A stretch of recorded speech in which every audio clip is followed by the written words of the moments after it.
Very good morning to all of you. Am I audible? Okay. So I'm Abhilash Mishra. Somehow I have got rank 5 this time. So since this is a somehow, I'll like to say at the starting that I did not plan a strategy when I prepared. So if I start telling a strategy of mine right now, I'll be making it up. So basically, from my side, it will be experience sharing. This was my fourth attempt.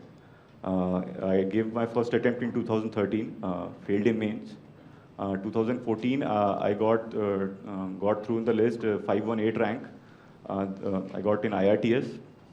And in my third attempt, I got a rank of 341. I got in customs. Right now, I'm in customs only. And this year, I've got the fifth rank.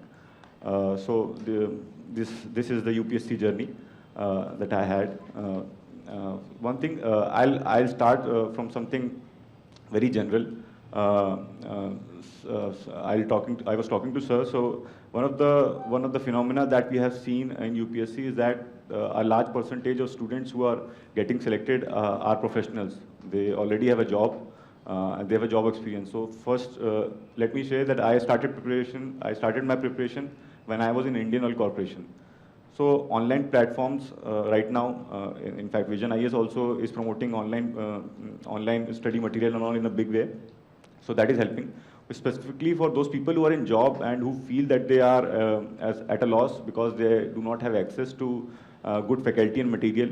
For example, somebody may be working in Gujarat and Maharashtra and they will find it difficult to come to Delhi because they'll not have enough leave. So these digital platforms, many of which are coming, are helping them, and the pattern of examination that is fast changing. I think this is an era of examination where if you consistently study for 5-6 hours self-study, that is more than enough, but that should be on a consistent basis.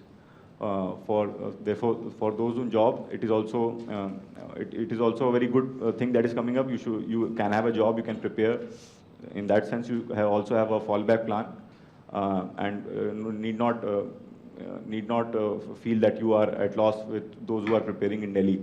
And yes, they should also prepare well with the material that is available.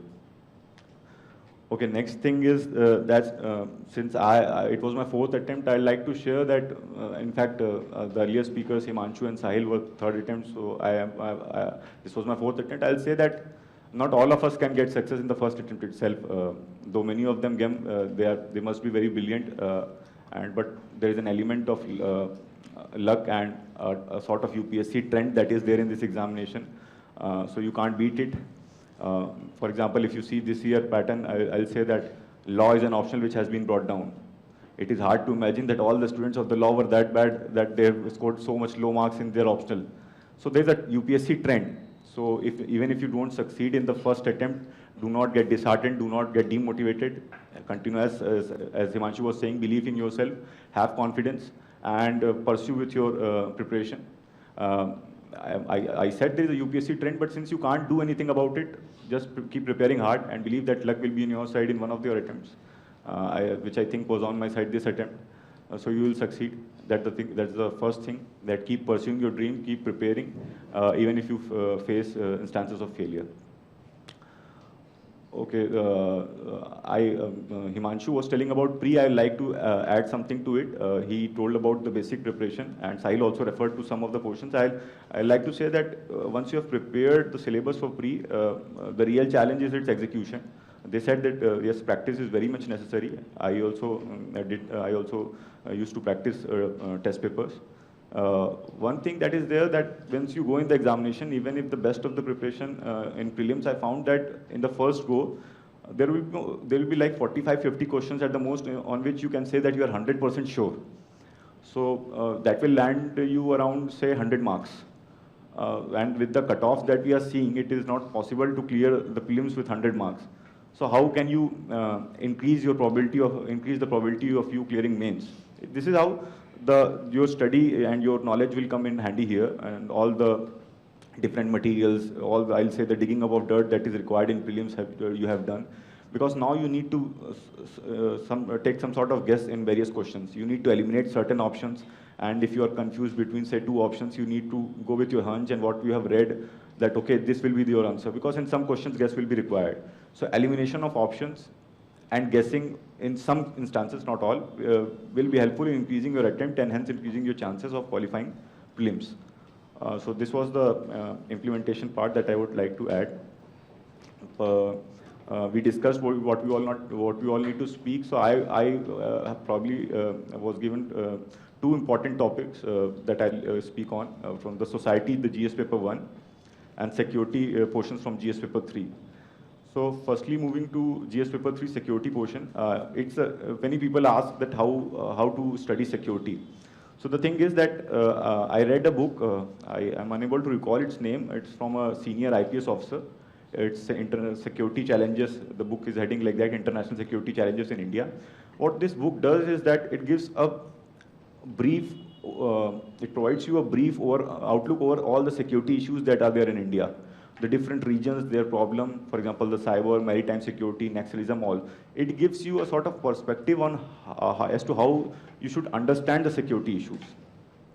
So once you have read this book and you are aware about the basics and the historical aspects of security challenges in India, you will understand your current affairs in a more appropriate manner. Once you read the current news related to Naxalism, you will relate to the basics that you have read, and it will aid on to your knowledge of, say, Naxalism and security challenges related to it. So in this way, if you have read this basics, and you can add on to with the current affairs, and then there are certain very good sites. For example, there's a site IDSA.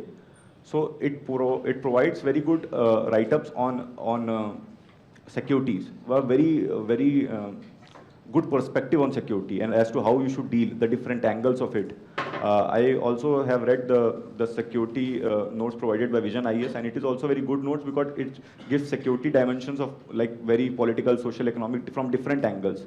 So if you cover from these 2 to 3 sources, I think you can cover your international security portion very well. But while you are attending international security questions in the examination, one thing is very important. Do not just approach it from a single, from one perspective. Try to include all what will be the economic angle of the security, strategic, even if you can add the geographical perspective. So that will give a wider, as I said in the preparation, if you have studied the basics, you can provide a wider perspective of the security challenges, and it will improve your marks in this section. It can improve basically your marks in this section. Another important thing related to security is that since most of from the GS3 and GS2, most of the questions come from current affairs. So analyze the security news that are coming or the government actions that they are taking a little bit more than other things probably, because the questions are generally on expected lines that, okay, these are the security issues that are in news, and probably from that only the paper will come. So there are generally broadly, if you classify, there are 10 to 12 issues that are there, and you can analyze them and go in a little depth and prepare your syllabus for this security thing. Specifically for society, I'll say that so it is a very scoring portion, because there's a trend like almost six questions comes from there, so it's a good 75 marks from there. So what you need to do is go through the basic concepts of society. People read some books like Ram Ahuja. I have not read it, but people say it's a good book. But if you're not doing it, I personally read the NCERT. And what it does, you are aware of the basic concepts related to society, the poverty, population, women, gender, these sort of aspects, the basics you get cleared. And again, since a large portion, in fact most of the questions from society will come from the current affairs section. So the thing is that you should now again relate your basics to these happenings in the current affairs. And whenever a question is asked in the society, try to write some basics, which you probably have read from the NCERT, or some notes which you can refer to, and then give examples of the current happenings that you are seeing and relate to them. Another very important thing related to society, I'll tell, there are very good government reports that come. Be it, say, Ministry of Women, Child and Development annual report, be it some, for example, there was a women I'm unable to record the report, but there was a recommendations on how to improve the quality of women education. Then there are reports of general nature, for example, reports on education which has something relevant for women. So try to collect from these reports and government reports, and the commissions and committees that have been set up, and try to collect good amount of data from good amount of facts and data that is relevant to your society section. And another important thing for society is that I talked to some of the students who have sociology optional. They say that whenever they approach their paper 2, which is relatable to this GS1 section, they say that they present a lot of facts. So if a question is asked related to women, if a question is asked related to old age, so they'll start say India has this much percentage of old age people and this is their problems, and these are the different facts related to women. This percentage of women face violence. Some striking facts, say UNESCO or some particular organization says that this much women are subjected to violence at this rate. So it provides your answer with with a different perspective. It gives you an edge over other answers by adding these facts and reports of committee and commissions, in addition to writing the basics as well as the current affairs. So if you combine all these things, probably you can tackle both the society as well as the security portion very well. Society, I think broadly, this is the thing. Another thing I would like to add is the thing on ethics, GS paper 4. Sahil has dealt it in a depth, but I like to add, say that you need to give some very practical examples while writing ethics paper, and do not make it a utopian analysis. I'll do this, I'll do that. Try to limit yourself. For example, if you're giving suggestions for reform, and you say, like one of my teachers was telling me that if I have a problem in Bihar, in the municipal education system there. So, and I start giving suggestions that since teachers are not attending, I'll put up a biometric system, I'll put up CCTV cameras and monitor their movements and all. But is it a practical step? It is not, simply because there the crisis of funds is there. If you were at liberty of spending so much, probably the people there would have done so. So when you provide examples, when you give suggestions, try to give some practical suggestions. The example, I think whoever is checking copy will be happy that, okay, he has considered the limitations that we have. Government, most of the people in the government do try to do good things, but there are a scarcity of resources, scarcity of manpower. These are the things that you should consider while giving suggestions. Another thing is that when you are attending the ethics papers, do not limit yourselves to the GS4 syllabus. Try to bring in all the syllabus of GS, and probably what you have learned in your home and what you have learned in your education throughout up to this point.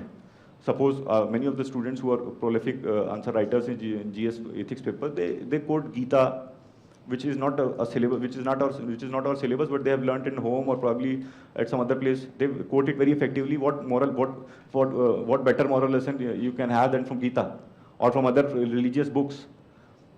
And another thing is they also bring in examples from day-to-day life, the current affairs thing, and they probably, many students I have seen, they refer stories from Panchtantra. So they have good moral lessons. So when you write your ethics paper, widen your horizon and present examples from different aims, different walks of education that you have seen in your life, and also try to present some very specific and practical examples that are relevant to the context of the question.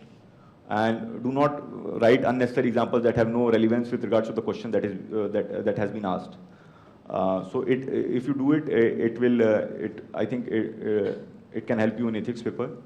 Another thing is that somebody asked about the theoretical portion of the ethics paper. So there are very good number of terms that have been provided there.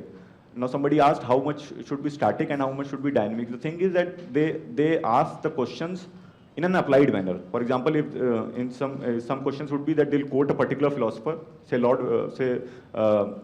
say Swami Vivekananda, but they'll ask it in a manner that is having a contemporary application. So you need to write the basics of that quote, what was the context and probably what did it mean, and how it is relevant now. Because that is how it is relevant now is a more important facet of the question. And if you fail to address that part of the question, marks will go down, in my opinion. Because most of us will be knowing that code, most of us will be knowing what it means.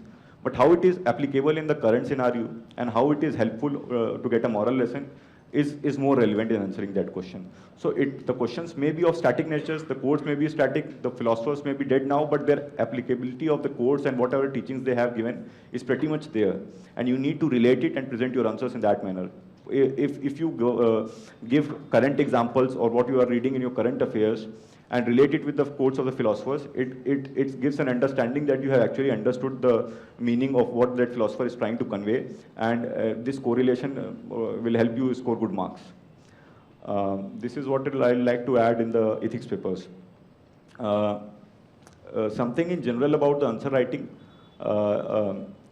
In my view, the presentation part in this examination is very much important, because when examiner is checking your copy, we are not there, and only our answers that we have written speak for us. So whatever knowledge we have will be hardly of any relevance if our answers don't speak for it. So the thing is that we should work a lot, as Himanshu was saying that, and Sahil was also saying that, practice a lot, do a lot of test series, utilize your time well in writing, because writing not only helps improve your answer writing skills, it also helps you revise your syllabus and remember it. I think, in my opinion, when you write things, you remember it more. So the thing is that when you write more, your presentation skills will improve. You will get comments from teachers that you are doing wrong on these things and this all. So your presentation skills will improve. As already said, try to use facts, figures, reports of different committee and commissions, government schemes that is related, and try to draw diagrams in whichever question it is possible. Specifically for paper, for the society section and the entire GS3 syllabus, especially the economic portion, the presentation of the facts and figures is an important thing, because it provides a validation to what you are saying. We all can write good number of points on GDP and all in 2 pages that is there in this in the question sheets, in the question papers. But the thing is, if you can provide extra fact, if you can relate it to a scheme, it will give a sense of validation to what you are saying, and it will improve your marks it will improve your marks in general. So the thing is that specifically for GS3 and society, dig up some facts, collect it topic-wise for agriculture, for economy, and use it whenever you get a chance in your answer writing. And another thing is, whenever you are attending questions, say from geography, always try to draw a map. Suppose you are thinking that it is not relevant, but draw a map, write something in the map itself. The reason why I am saying it so, because once you think it from an examiner perspective, he has to check 1,000 of copies, and all of them have been written in the same manner. Every copy is coming to them. So when you see a copy that has some difference, it attracts him or her. So if suppose the map has no relevance to the question that has been asked in the examination, draw a map of India and write some basic points there only. It gives a sort of edge towards the presentation that you are doing. And in my view, it can be helpful. Try that, but try that in the test series also, because if you think that you will do it only in the GS in the mains examination of civil services, it will be difficult, because it should be your practice. It should come automatically. So you should start experimenting with it in the test series only. If it is at the back of your mind, it will obviously help you. Another important thing is, while preparing, is that I should have said it in the starting, that always have the syllabus at the back of your mind. It will help in a manner that once you know all the different aspects of your syllabus, whenever you read your current affairs, it is very helpful. For example, if I read a newspaper, say that's like Sahil was saying, he read Hindu. Last year I read Indian Express. I am reading a newspaper, and I am reading a news article. If I have the grasp for my syllabus, I can straight away say, okay, this article is relevant to this portion in the economy.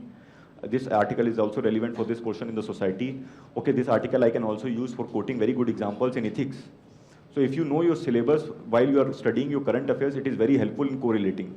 And it helps you remember your current affairs in a better manner. And it also helps you relate to the question that is being asked in the examination. If you just read your current affairs blindly without relating it to the different aspects of your syllabus, perhaps you will struggle in understanding and analyzing the questions that is being asked. Because if you read a news article from, for example, I will give you an example of, say, geography. Geography is supposed to be very static, but over the few years, the geography questions have become very much dynamic. So let's say I have the syllabus at the back of my mind and I am reading the Delhi pollution problem. So I'll straight away relate to it. Okay, it has a geographical angle. Delhi is bounded by many states that are burning some crop residues, and because of which pollution is coming. And straight away you see in question in 2015 means that why Delhi is having more pollution compared to other metropolitan cities like Mumbai and Kolkata. So if you have like syllabus at the back of your hand, you'll be able to relate with it and probably present your answers in an effective manner. So first thing is that know your syllabus. This is true for both optional as well as GS papers. Your current affairs can also help you in options by relating to the different concepts in your optionals. And you can also give pretty much good examples from your current affairs. And once you start giving examples from your current affairs in whatever, in either the GS papers, essay or the optionals, it gives an understanding that you have understood your concepts, your basics, because only those who have understood the concepts and the basics can relate to it. And hence, it gives you an edge over others. So try to do it. I think it can be of help to you. Another important thing is I like to add on, somebody asked how to choose an optional. Do not try to choose optional on the basis of UPSC trends, because generally some people I have talked to after this year results have come out, they say that this subject has done well this time, so should I take this as optional? I'll say that UPSC trend is a hard reality, but we cannot beat it. So if we start taking optionals according to UPSC trend, what will happen if the trend changes next time? We'll be struggling. So try to pick up a subject which has good material available, which has good guidance available, and which is suited to your interest, because that is very important. Again, I'll say I had PubAD, but this was my 4th attempt. Had I not had a little interest in PubAD, I would have straight away thought that let's change the optional. Though I, when you honestly say that, I thought it many times during the last few years that I should change my optional, but somehow I didn't, and it has paid off this time. So choose an optional which is suited to your interest, which you can pursue even if you face failure in your first or second attempt, say, and for which good material and good guidance is available. For example, I'll particularly say that Hindi medium students are at a disadvantage because some of the good books that are written in English is not there. So in that sense, the quality of material is very important. You should have an optional which has good guidance, material, and obviously your interest. And choose your optional on your own. Do not ask others what optional should I choose. And as Sahil said, analyze the papers. Each one of us are unique in a sense. They have particular inclinations. So if you read something, we read it in a different manner. For example, many of us closely relate to historical figures. They are more attracted to history. So each of us has a different perspective. So choose your own optional by analyzing the different papers that are there, the syllabus that is there, and whatever guidance and material is available in the market. I think this is all I like to say. Okay, related to the government schemes, many of the things are coming from government schemes also these days. So the thing is, whenever you read a government schemes, try to ask some questions. That why this scheme has been brought, why it has been replaced, because some earlier scheme must have some lacuna or some weaknesses. Try to know that, and how can it be helpful in the current scenario, and what more can be done, as Sahil was referring to. When you are writing your answers, or sorry, Himanshu was referring to when you are concluding. So when you study your government schemes and different current affairs using this perspective, why this is happening, what was the fault with the earlier approach, and how this can come as a change and be helpful, and what more can be done. You will study as to how you will be answering in your examination. So it straight away provides a link and improves your presentability and understanding of the topics. This was regarding what I would like to say. Any questions that any one of you would like to ask, please, I'll try to answer it. Yes, ma'am. Okay, ma'am. Public administration, you'll be knowing that there are two papers, paper 1 and paper 2. I took guidance from Luqman IAS Salamuddin Ansari sir. So that was my main source of study. But for the books, I'll say that it was Mohit Bhattacharya. There are 4 books of it. I think you know, knowing New Horizons, the social issues in perspective, social development, and Restructuring Public Administration. So these are the 4 books that are there. Do not read the book topic by topic and page by page. When you are preparing your syllabus and you have read some particular thing, try to go to the book and read it. So in that way, it is more helpful. And many of the things of the public administration are a dynamic nature. So use net extensively for preparing public administration. There are some very good reports available, 15-20 page reports of, say, World Bank and IMF, so that have very good administrative material.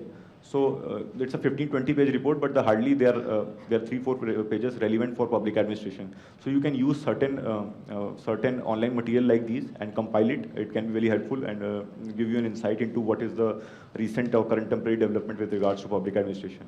And for paper 2, I'll say there are a good number of books, Rajni Goel, Arora, for covering basics portion. Try to get good notes of paper 2. There are already good notes in it. For example, the Ansari sir's note is pretty good. And the thing is that you can, especially for paper 2, the government committees and commissions for administrative reforms, say ARC, then Malimat Commission for Criminal Justice System, the Venkachayya commissions and others, becomes very much relevant, because once you code these reports in your answers, once you associate the concepts or the topics given in the paper 2 syllabus for the Indian administration, it becomes, you are presenting more facts and you are analyzing the questions more in an effective manner, better than probably others would do if they are not quoting reports. And one important thing, when you are writing answers in paper 1, do not try to limit yourselves to the Indian administration itself, because that is a theoretical portion. So when you are talking, for example, if a citizen charter question is asked in paper 1, which is a citizen charter is a topic in paper 1, you can't always limit your answers in Indian administration and say, okay, in India, this is such a thing has been done. Try to go to the concept.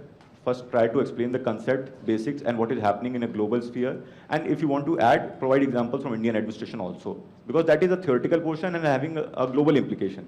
If you start limiting your paper 1 answers only to Indian administration, means you are not covering your answer, you are not giving holistic answers. There's a lot to talk about in public administration, but I think it will be a waste of time for class, because most of them will not have the public administration option. Anything else? Okay, so I've got like 2 online queries also. They are, again, the question is strategy for public administration. Mr. Alok Singh and Vikas Tandon has asked.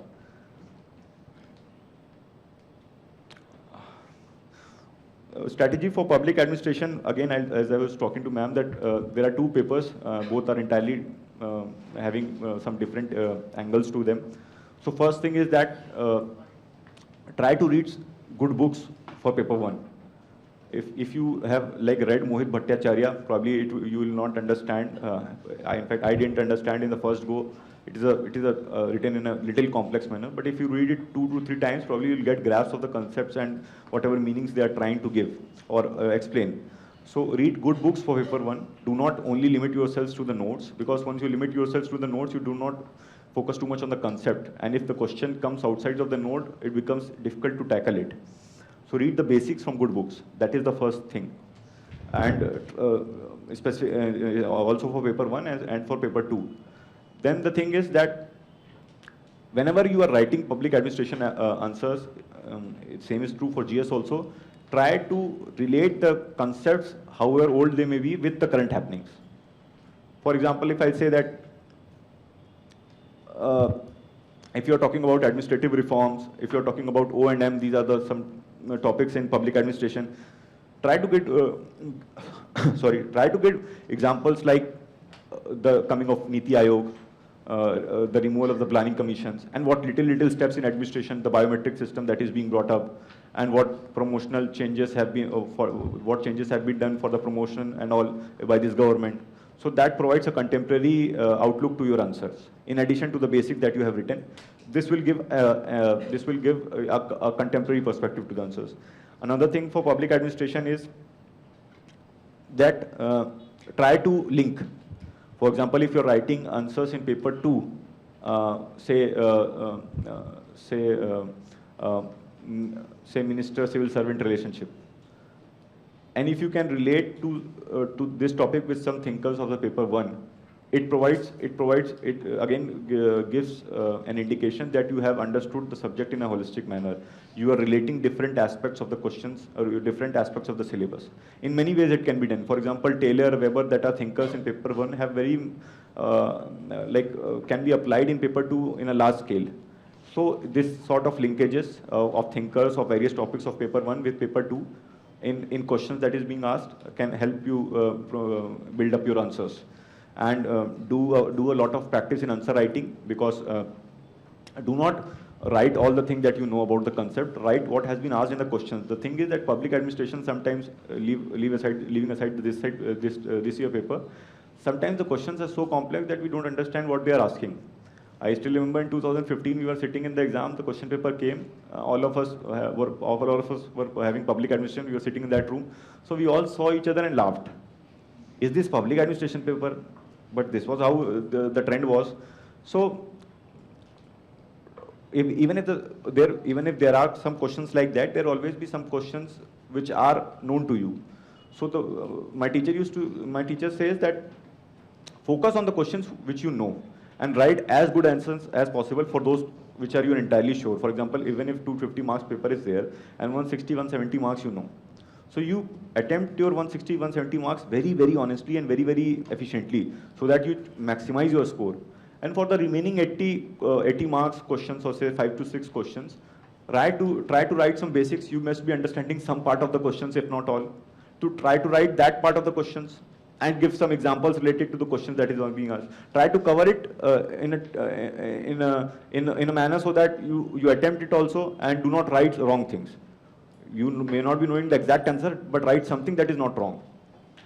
In that way, you can attempt the entire paper. You can, and since you have attempted the portion you know in an efficient manner, you will maximize your score. Because that was the thing till last year. I still remember the paper 250 marks, so I only knew around 180 marks. 70 marks, I had no idea what are these questions in paper one. But somehow I managed to get 100, 110 marks, so 100 marks last year. So that was decent enough considering the type of paper that came. This is how, don't get bogged down by the questions you don't know. Try to attempt those questions which you know very efficiently to maximize your marks in public administration. If again the pattern of 2014-15 repeats itself in the next year. If it comes, if the same paper comes for public administration like of this year, probably achhe din for public administration is here. Another important question that has been asked by Mr. Likhit Kumar is that how to make notes from editorials. Okay, this is a very I'll say this is a very important thing for preparation, notes making. Both the earlier speakers have dealt with it. I will say that you can use any of the modes as online or offline, but I'll say very important is what Sahil was saying, updation of your record, updation of your notes. Because say I did what last year I prepared, I'm not very good at notes making, but last year I tried and experimented. So I basically picked up a notebook and wrote different topics of our syllabus and left 4, 5 pages for them. So whenever I say I chose a topic for security and I found an editorial or something relevant to it, I'll read the editorial and write the crux of it, what the message is trying to convey in a very concise manner.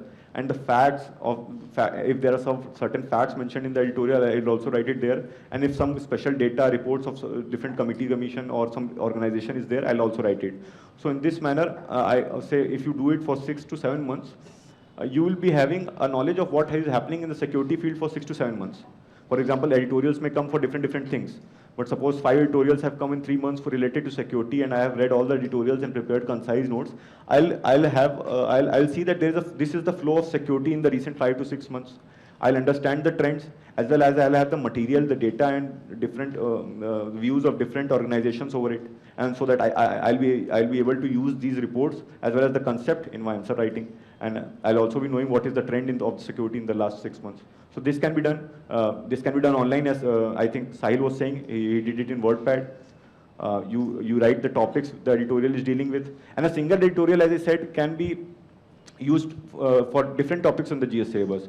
So if you have written topics like agriculture, social justice, and another thing, for example, if if a topic, if the editorial is primarily dealing with agriculture, you write your basic concepts and facts that you get from the editorial on the agricultural portion.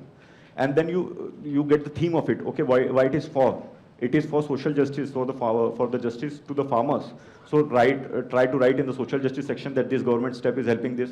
It will also help in ethics papers. Try to write the similar editorial in 1-2 line in different portions of your syllabus. So whenever you, before exam, you revise, you'll get to know, okay, such thing has happened, and it will help you give good examples also and write the content wherever possible. So this can be about notes making from editorials. Yes, sir. Sir, for studying history, should the NCERT books be preferred or NIOS books? I have no idea about the NIOS books. I have read the NCERT. I will not be able to present a comparable analysis, but I think NCERT book is sufficient. Is your optional history? No, sir. Then I think we can do with the NCERT books. No need to waste time by referring to multiple sources. Another, this is very important point. Let me add on to what you have asked. This is the confusion from how many sources we should read a particular material. Because right now, the problem with UPSC preparation is not lack of material. It's the surplus of material. There are large number of sites, large number of coaching institutes providing similar material. So try to limit your source, trust your sources, try to choose a good source, talk to some of the people who are there. They'll advise you good things, and limit your source. Read current affairs from 1 to 2 sources. If you are not able to gain confidence by reading say 2 sources, how will you do so by reading another source?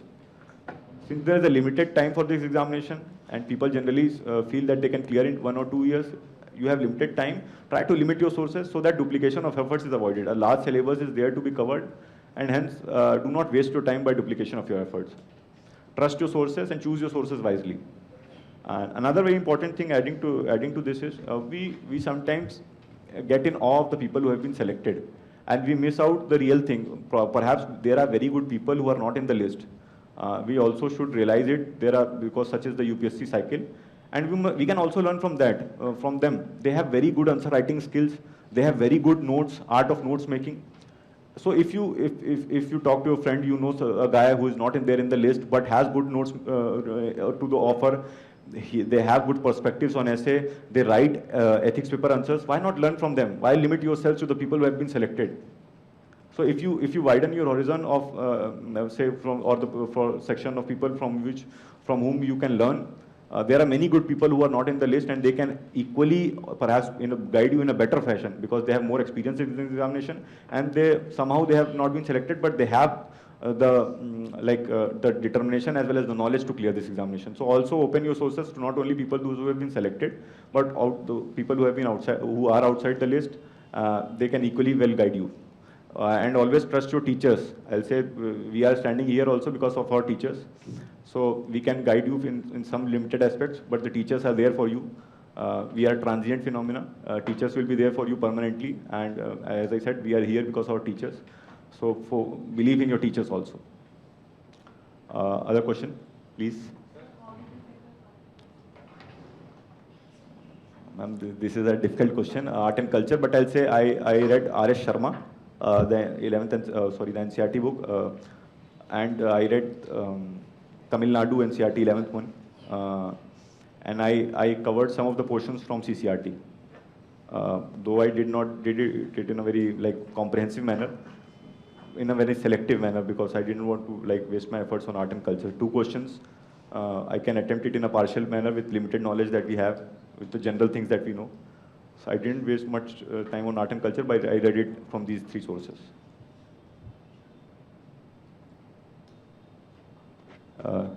Yes. बिना coaching के तो कुछ भी prepare किया जा सकता है, वो तो आप पे है. तो अगर जैसे आपको अपने ऊपर कॉन्फिडेंस है कि आप कर लेंगे, बहुत लोग IIT JEE भी अपने बिना प्रिपरेशन के कर लेते हैं, वो आपके ऊपर है. अगर आपको अपने ऊपर कॉन्फिडेंस है तो आप करिए.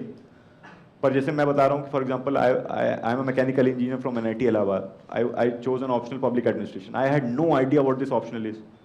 So if I say that I'll prepare on my own, probably I'm doing injustice, because I don't know the direction in which this optional needs to be prepared. What is the aptitude for this optional? So if you get a good guidance, your efforts will be on the right direction. There's no harm in choosing a good coaching, good guide, in selecting a good teacher, Because if the direction is right, the first step is right, probably you will clear it in lesser number of attempts, and you will get out of this cycle earlier. Otherwise, you will try to read all the things. Probably you will not understand that this is not relevant for the preparation. These are all the things that teachers tell us. So in that way, guidance becomes important. But if you are confident that you are capable enough to prepare on your own, that can nothing be there can be like there's nothing harm, no harm in it. Many people, I know a friend of mine who stayed in Dhanbad and prepared and is in the list this time. So there are examples of both. Choose according to your own capacity and capability. Okay. So this was my third interview, and interview is basically they ask questions from your DAF and the experience that you have presented, and some questions related to the general things that are happening and your view on it.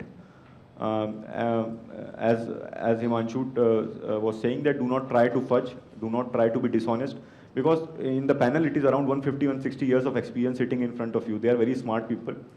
They'll catch you if you are telling dishonest things. I'll say use dishonesty as the last resort. If you have nothing to also you have nothing to lose there. So maybe it can work in a positive manner, but in general the principle is that present what you are. You have some unique quality and try to present that. Another question has come from online. It's by Anup Singh Parihar. I like to add because it is also related to interview experience and types of questions asked. As I said, types of questions from the DAF, from what the current affairs and our views on that, and general questions like why you want to do this, and then some situational questions. Suppose you are posted as a district administration on this thing, and how this is the problem, how you will tackle them, how you will tackle it, and how you will tackle the people that are involved in it. And another thing is that many questions are asked from what you say. So be very conscious of what you are saying. If the question has been asked and you are saying something, that is diverting from the issue, they will divert also. They'll ask you question from there. So be conscious of what you're saying, and in that way you can also mold your interview. Many people do it very smartly. They answer, even if a question is asked, they try to mold it in their own way. This can be used in a smart manner. For example, you can prepare on your own strength, and if you get an opportunity, try to say this thing related to this question. They'll ask you there only. This is the basic questions. Interview, there's no need to be afraid. They are very most of the board are very polite, and even if they are not polite, the thing is that they want to put you under stress, and it is also a test. The interview, your knowledge test was there in mains. The interview is basically a test of your personality. UPSC also says so. So even if you don't know some of the questions, do not show it with your body language. Myself also, and many people also who have done so. If I fail to answer 2 to 3 questions, our whole body goes down. Okay, my interview has gone. It is going down the drain. I'll get very good marks. This is all the feelings that may come in your when you are sitting there. And this is because you always judge yourself. Okay, I have not answered the last question. I have not answered this question. These are 3 questions that have been asked. So, of proportional way, numbers will go down. This is not the case. They judge you for half an hour period, and probably if you not answer most of the questions, also it will not matter. But your aptitude and approach will matter. If you get crumbled down simply by the facts, by knowing the fact that you have not answered a particular questions, it shows certain thing. You are not expected to know everything. They can always ask you something which you don't know. So never be underconfident that you have not answered some of the questions. Try to present yourself in a very positive manner, maintain your body language, and be calm there. I think these are the things that can help. Anything? Yes? Questions in interview are asked in rapid fire manner or no? No, it's not coffee with Karan. It's a professional interview. So that will not be a rapid fire. They'll give you proper time to answer. You will get proper time to answer. If they feel that you are under stress, they'll help you also. They make full use of half an hour to judge your personality. They are not to prejudge you. In some cases that may be the case, but they give ample opportunity to you from wide the questions. That is why they ask questions from a wide range of topics, to see your depth, to see how you analyze, so that in some portions you will be able to. But one thing is very important related to interview, that you should know your background. For example, if I am a mechanical engineer and some very basic questions from mechanical engineer is being asked and I am unable to answer them, it gives a bad feeling to the board, because it gives a feeling to them that this is a guy who has been dishonest in his academic career. It's not that you should know all the concept, but just the basics. One who has been a student of mechanical engineering for 4 years, and if he is not able to tell the difference between 2-stroke and 4-stroke, it gives a sense of dishonesty. So that should not be there. Some basics, which is a part of your academics, you should know, and you should try to answer those questions well. Do you ask questions like if your sister asks you, what would you do? See, I have not experienced those questions, but I have seen them online, as you must have also seen.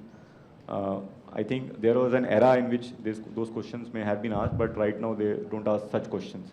But even if they ask, be ready for it. They can ask you anything, but they are generally not disrespectful. They are not generally personal, and it has not happened with anyone who I know in the past few years. So I'll say this is not the case.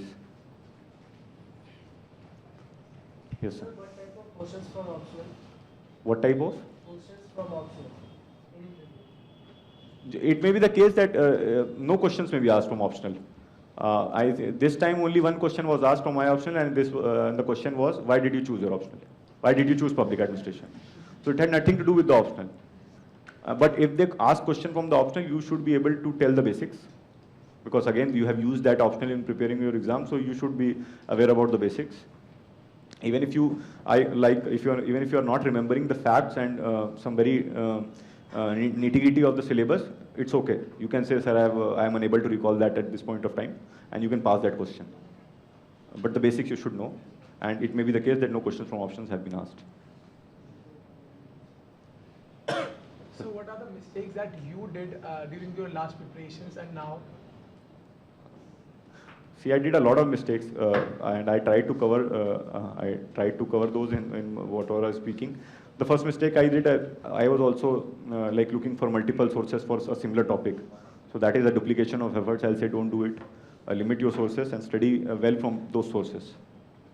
Another thing is answer writing. One of my friends said it in a very effective manner that this exam is a game of chess. And in the game of chess, the king is the most powerful thing, but queen has the most power. So compare it with this UPSC, the king is the content, queen is the presentation. So present your answers very effectively, and that will only happen when you do a lot of answer writing. Practice a lot. Maybe I was not preparing. And then I will also say that don't get disheartened. As I said earlier, there are UPSC trends. For example, how law people will be feeling this time. I know 2 selections from law. Maybe there will be some more. So is this the case that all law people are bad this time? This does not seem so. While other options are getting 330, law is getting 220, 230, philosophy is getting 250. So there is some sort of trend. Take into consideration that thing also, but you cannot counter that. So I'll say that back yourself up with whatever you have done, whatever preparation you have done. I personally felt that, okay, why I'm not succeeding in public administration, though I put in a lot of effort. Thing came to my mind that I should change my optional. So this was the mistake I didn't commit, I'm saying. So I didn't change my optional, and this time it paid off. Another important thing is that do not try to imitate someone else. For example, generally after the results came out, toppers are treated as celebrities, and whatever they say, गधे को घोड़ा भी कह देंगे तो लोग मान लेंगे. ये मत करिएगा. आपने वही मैंने बोला, टीचर्स पे ट्रस्ट करिए और अपने पे विश्वास रखिए. Everybody is unique. They have their own strategy. Try to gain motivation from someone who has cleared this examination, but do not try to imitate them. Build up your own strategy. Try to learn from them how they framed there if they had one, and follow your own path. You believe in your own hard work, and trust your teachers, I'll say. This is how you should do. Don't try to imitate. This is a very negative thing, because some of us are very good essay writers. And suppose if I am giving you tips for essay, I have a different perspective of essay writing. Maybe you will not be able to do that. You need a simpler approach, because you may not be a good essay writer. So analyze your strengths and weaknesses and prepare a strategy that suits you. Do not try to imitate others. Another important thing is that do not limit yourselves to the notes. I also earlier said that to build your concepts, because you should give some extra time to the optional. because optionals are very important. Optionals like mine and both the earlier speakers, they also help in general studies. Once you have your conceptual clarity in optionals, it helps you. And see this paper, whatever the UPSC patterns is, the 3 papers, essay, ethics, and optionals, marks you or breaks you. This is if those who score high marks in these 3 papers generally get good ranks. So optional पे focus करना है, and read good books on optional. Do not just try to limit yourselves to the notes that are available in the market, because most of the people are reading those notes. If you just will remember and mug up those notes and reproduce in the examination, most of the answers of the people in the examination will be the same. Who else teaches political science, international relations other than Shubhranjan ma'am? All the candidates, say 2,000 people are appearing with political science and international relations. Will all be writing from them. In also public administration, Ansari sir's note is very popular. If only that note is referred in the examination, most of the answers will be similar, because there are equally hardworking people who are writing mains as you may be. So try to improve your options by reading some books. It will give you more conceptual clarity and help you write better answers. Another thing is, don't waste time. It is unavoidable as far as I was concerned. Generally, when mains get over, we go in the mood of celebration, and results come out. We think every time we'll be getting selected in the top ranks and we need not write this examination. So most of the preparation happens between pre and mains. So that is a less time. Probably you'll not be able to do justice to your preparation. Try to prepare also once you have given mains for the next attempt. As Sahil was saying, he got 19th rank. So suppose he must have also felt that I have like my papers have gone well. So suppose if he had left everything and said this time I'll be selected, but somehow things would not have turned out this way, it would have been difficult for him in the next attempt. He would have lost his momentum and all. So try to continue until the results come out. Don't be like don't let yourself lose. And also enjoy the life also while you are preparing UPSC. Do not just limit yourself to the academics, because it is a great stress if you do not have any other thing to do. Have some hobby and try to relax also, because if you are only studying, you'll reach a stage of saturation. Probably you'll not be able to focus, you'll not be able to analyze things, you'll not be able to remember things. So have some diversion also. These are I'll say these are the things that you should do. Anyone, please? Sir, if board asks you a question and you didn't know about that question, then how to tackle that situation in interview? If they ask two to three questions that I am not knowing about, I'll say that okay, so, sir, I'm not aware about it, sir, I don't know about it. But if this extends to like 10-15 minutes have been there and I have not been able to answer any of the questions, I'll then try. Because I have to speak something what they will judge me on if I don't say anything. So you can leave some questions which you don't know, but if that extends to, say, a larger part of interview, try to speak some basics about it. Do not be mute in the entire interview. Okay, I've got Sahil and Himanshu, please join me here. Now all three of us are here. You can ask any of the questions that you want. I will recall, Sahil's optional is political science and international relations. Himanshu's is anthropology. Mine is public administration. Just to, if you want to ask questions from the optional. Yes. Or anything we have said so far now.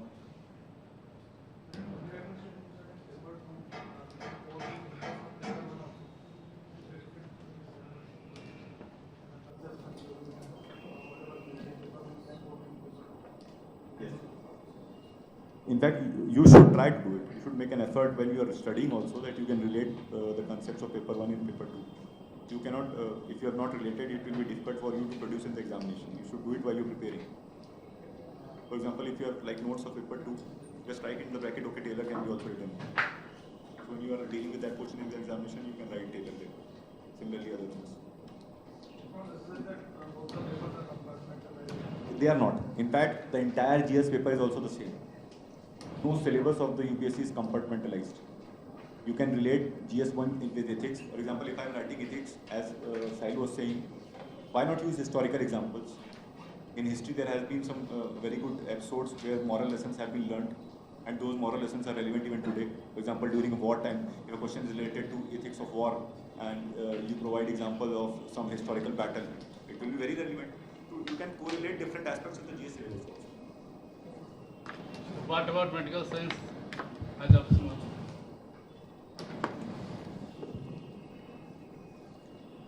What precisely you want to know, like Medical science about as optional. medical science you're asking? What medical science? Yeah, please. Yeah, I've read Andrew Haywood for international relations. That is for part 2. How to deal with the in GS and prelims we have the questions on international relations, and in option also we have questions on international relations. What is the difference between these two? In prelims, they usually ask about from organizations like for take. This time they ask which are all countries are part of GCC. So you just make a small note on GCC. These are the countries. This is what it is do. This is the year it is founded. This is the headquarters. Do this much. But when it comes to mains, you need lot of in-depth analysis of that particular topic. So try to read from multiple sources. Try to read from Hindu. Then your coaching will also provide you notes. Read Frontline if there is an issue coming on. I think that will do.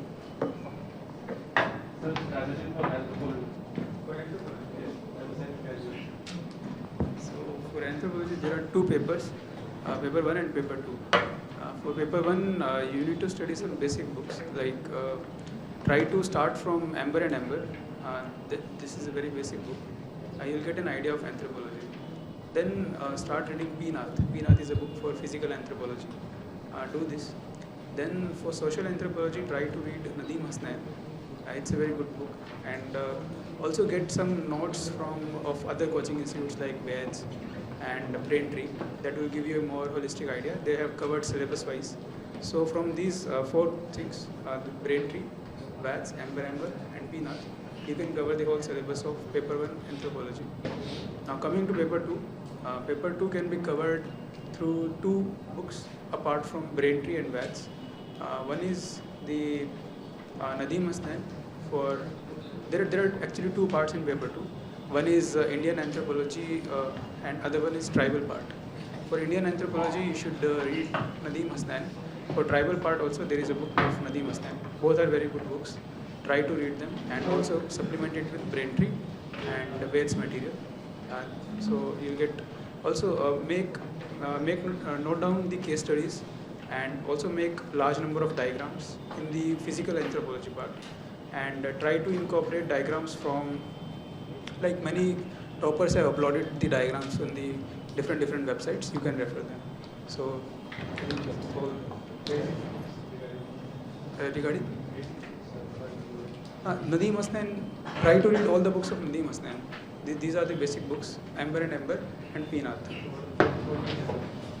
For anthropology, I didn't took coaching from any of the coaching centers. I referred these sources. I referred VEDS notes, and I also went to him for answer writing practice. I think this will help. Book list for GS mains. GS mains comprise of 4 papers, GS 1, 2, 3, 4. So if for GS1 there are, I think this is a very long question. Book list for, so for GS, let me quickly go through this. For GS1 there are 3 sections. One is history, one is geography, and one is society. Society as already told by Abhilash, and for history you should refer the prelims as already discussed, all the books of prelims. And for I think world history, you need to refer the books as told by the earlier speakers.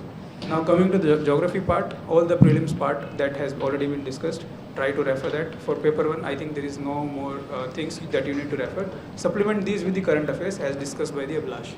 So now coming to paper 2, paper 2 is more of a dynamic nature. I would say read Lakshmikant, which is compulsory for pre, and also read newspapers very thoroughly. I covered stray topics in paper 2 from Vision IAS handouts that can also be done. For example, governance topics. You can also refer that, or any other book which you think will suffice. For international relation, I solely relied upon the newspapers and Vision IAS material of current affairs. They are pretty much helpful, and also you can refer a website called Insight IAS. I think that will also be helpful for you.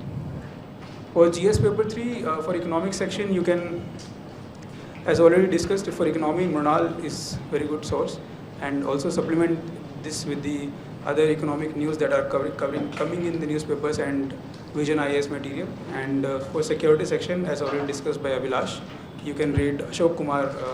I think Ashok Kumar is the name of a security book author. You can read that book and supplement it with the daily security news. For environment, you can read Shankar and supplement it with the NCRT book. And for disaster management, you can read current affairs and supplement it with the NCRT, basic NCRT of disaster management. And then there is Science and Tech, which require you to read 9th and 10th book of pre, and also for mains, you need to refer current affairs. For GS paper 4, already Sahil has discussed pretty much in very elaborate manner. So I think these are all things that you need to read and follow this with rigorous practice. Then your mains preparation will be very good. So regarding math, what math we need to practice? Has it need to draw an exact? How we should draw? We are not. No, you need to first. Okay. So what I used to do is there is a YouTube video of how to draw India map in 2 seconds. So do watch that video. That's a very good video. So what he used to do is he used to make 4 dots and 2 dots here and 1 dot here. So here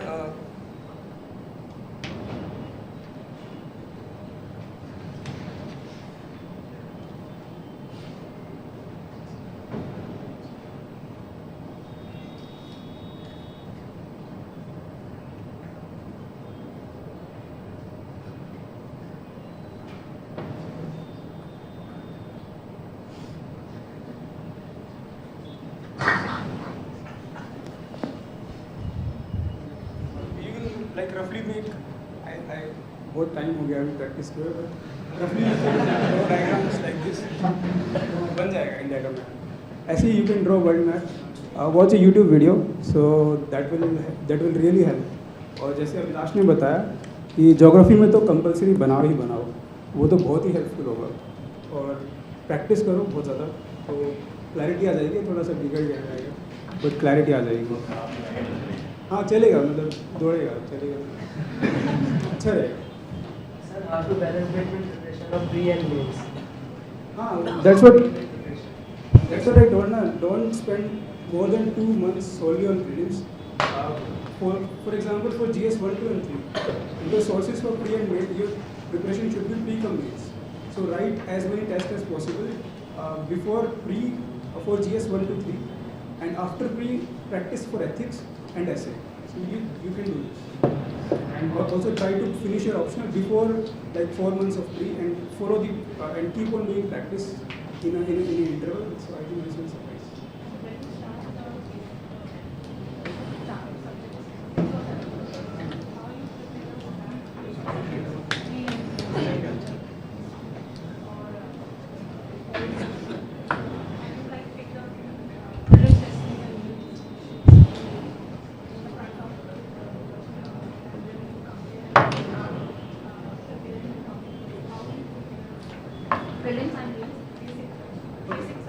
Okay, so for example, I would start with the mains part. I would prepare for example, if I had to write the history test, I would prepare the history. I would write prelims test, then I would write mains test, because the syllabus is common for both. But how you start like there are listed books. For example, for modern history, I have Spectrum. I will read the Spectrum book for 2-3 days. Then I will read for medieval history or some ancient history, cultural book, Nitin Singhani. Then my history part is prepared. I will go to the mains test series and write a test. I will also go to the prelim test series and write couple of tests. Then my whole prelim preparation is over. Similarly, I will do this for quality, for geography. I will write part by part. Don't write complete papers. Initially write part by part as told by Abhilash. And later on you can write complete papers. Yeah, topic by topic, and anything you can do.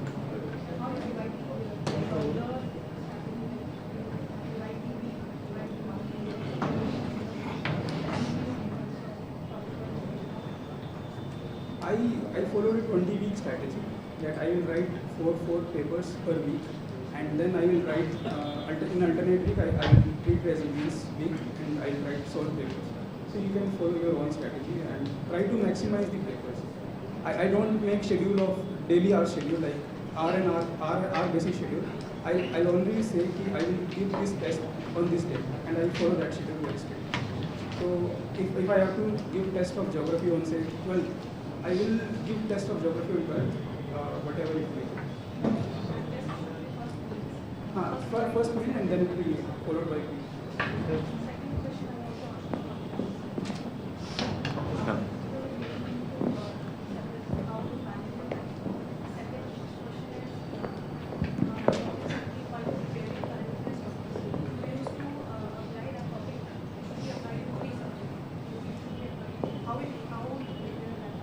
If it can be applied, I said, for example, if there is a news article, for example, let's take a news article. Last year there's a news article that a DM in Tamil Nadu sat with the deprived section of the society and ate with them. Now this is a simple news. It had some administrative applications also. So if I have a bad topic that talks about role of district magistrate, I will remember that I can use this topic there. I'll write somewhere in my public administration that such a thing has happened. I have a topic in ethics on leadership. I can quote this example that this DM provided a good example of leadership. So I can use that example there. And if I have a paper of GS2 that talks about social justice, what better example you'll get of social justice? An effort towards providing social justice. So this is how one example can be used in 2 to 3 papers. But that can only happen, as I said, if you know your syllabus. I think most of us, including me, will not be able to tell what syllabus is. But if you see the syllabus on a daily basis, you will get to know that these are the sections of my syllabus.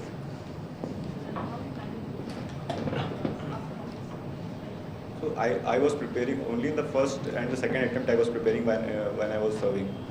So after I had given pre, because pre I did not. In the first attempt, since CSAT was there, so much time was not needed. I could manage it. But in the second attempt, like a little more extra effort was required because the CSAT paper was removed. So I devoted some time. I took some leave that I had in my account, managed my time according to my demand of preparation. Like I took out some 1.5 months and prepared. After office hours, there's generally, as I said, 5-6 hours you can get easily after 5:30. And there are also Saturdays, Sundays you can utilize. So pre can be it's manageable. And once you are sure that you have qualified pre, it's now the time to take risk. You can apply for leave and arrange so that you can come wherever you are preparing and utilize your entire time.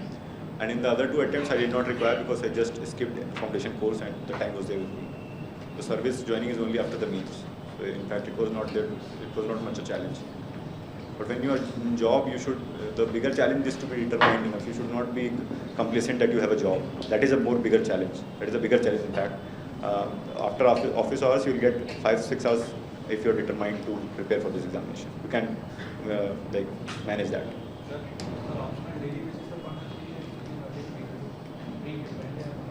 देखिए ideal तो ये होना चाहिए कि जब आप pre दे रहे हैं तो प्री देने से पहले आपका ऑप्शनल तैयार होना चाहिए, क्योंकि प्री के मेंस के बीच में इतना समय नहीं है कि आप अपना ऑप्शनल स्क्रैच से तैयार कर पाएँ. उसके बीच में तो आंसर राइटिंग और रिवीजन हो जाए, वही बहुत बड़ी बात है. तो प्री के पहले आपका ऑप्शनल तो तैयार होना चाहिए. और ऑप्शनल अब डेली बेसिस पे पढ़ना है कि नहीं, मेरे ख्याल से अब प्रिपेयर कर लीजिए उसको, तो फिर कोई ज़रूरी नहीं वो पार्ट उठ की तरह डेली करने की क्या जरूरत है. मतलब इसको अपना पढ़ लीजिए और बाकी GS पे टाइम दें एक बार, लेकिन पूरा सिलेबस कवर हो जाना चाहिए. Sir, since this exam requires so much of memorizing in history, geography and other subjects, should we start memorizing from the beginning of the year or at the end, like in December or November of the year? थोड़ा सा इस exam में memorising तो चाहिए.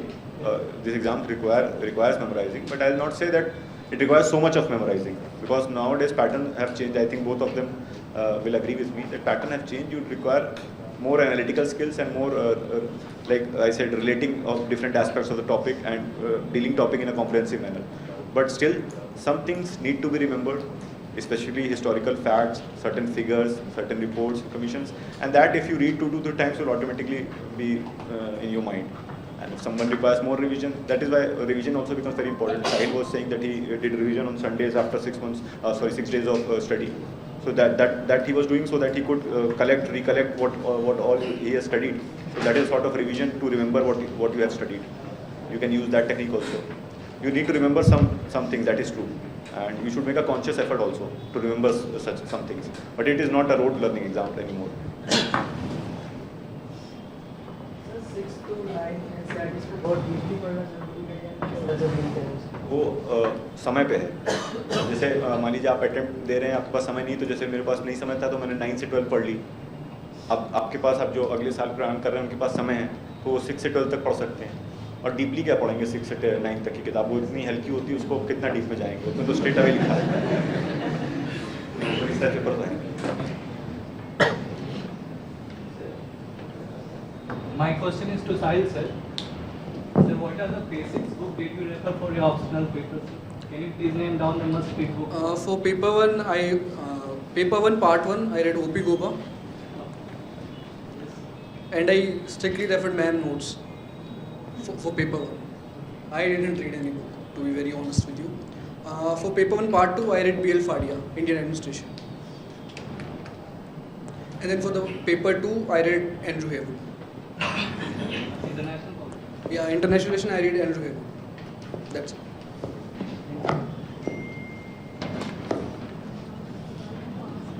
So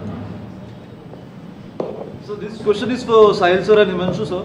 So what different strategies you adopted for this attempt that you think worked for you as compared to the previous attempts? Yeah, for me, I think I practiced more this time. I wrote essay test, I enrolled in Vision. Out of 5, I read 4 essays. Also for mains, I practiced regularly this time because in my second attempt, I didn't practice well, so I get low marks. This time I kept on writing my tests on time. Also for the option as well, I keep revising things, I keep writing tests.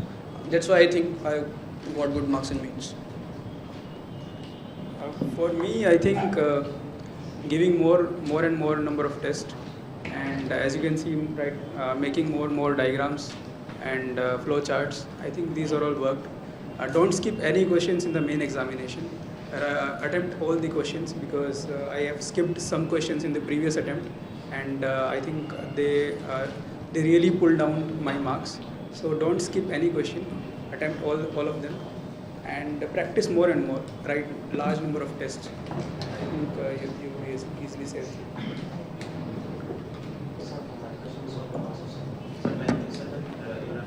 Insights on India.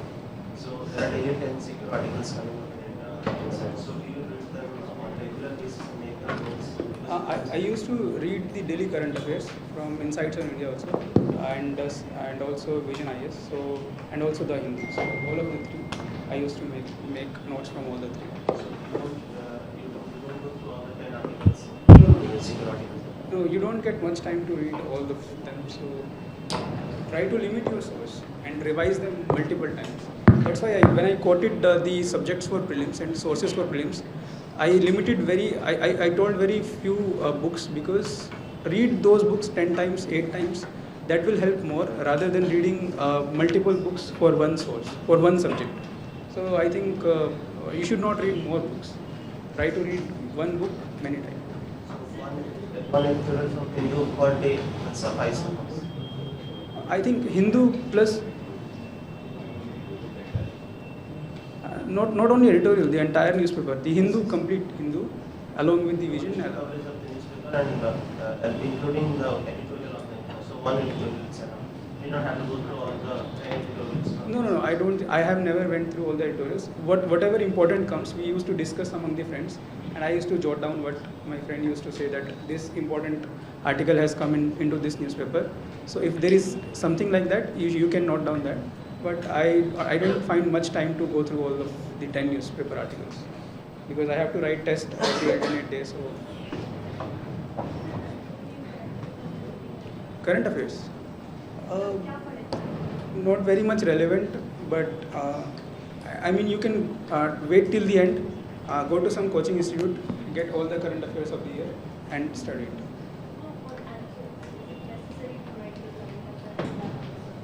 For paper 2 it is good, because you can quote the case studies from the current affairs, and it always gives you an edge when you write the current affairs or any case study that has come up recently. For example, Niyamgiri case in for example on tribals. So you can quote all these cases, and it also there are a couple of sites. Tribal India is there, and one more site is there. I'm forgetting the name. I have the list. You can take it, please.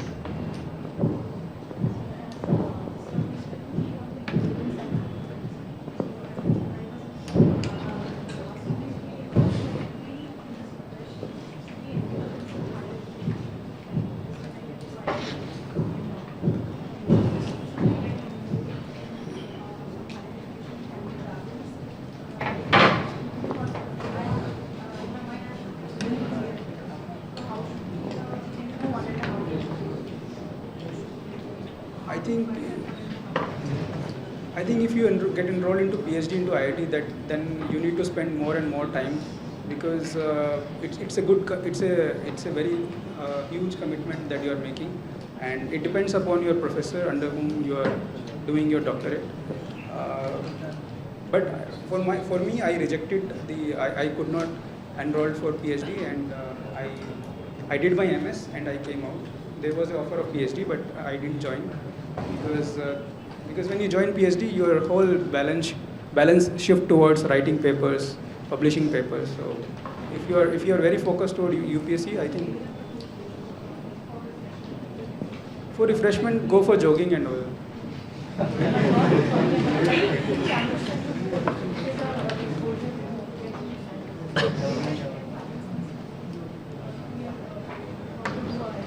I think you can balance it. 2 years is a good amount of time, but you need to be very specific and you need to be very directional. Then you will qualify, and be very specific and be very directional. Don't for many sources. Read very limited sources, and you will be able to qualify.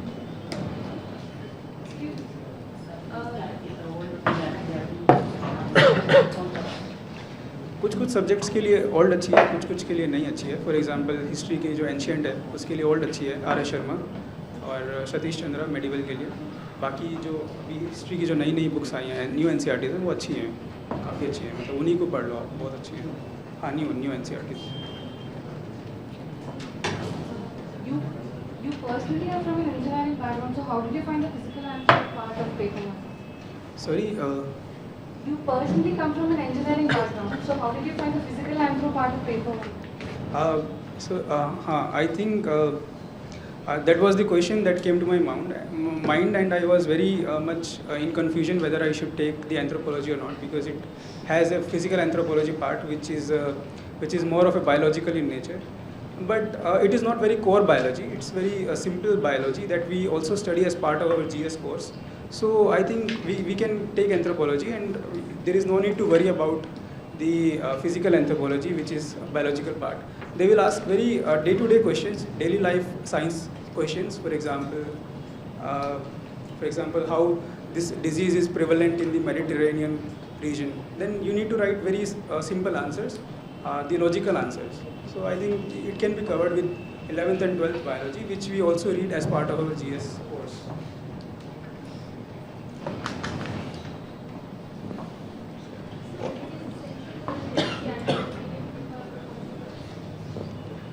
NCERT will give you, for example, a foundation. If you directly jump to coaching notes, they are made by someone from NCERTs. So directly, why don't you read the NCERTs first? Then your foundation will be very strong, and then on top of it you can build through advanced books. So I think NCERT you should read. They are very simple and they are very comprehensive. So you can read NCERTs. Also, there is an app of Vision IS. You can also install it in your mobile. I think it will help you a lot. And whenever you can travel into metros, because I personally installed it, and I think it works. You can also give test upon the Vision IS app.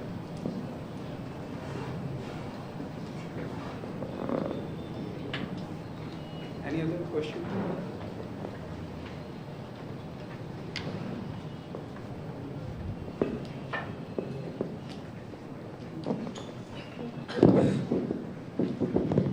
Alright, thank you guys for joining us today. So we'll leave right now.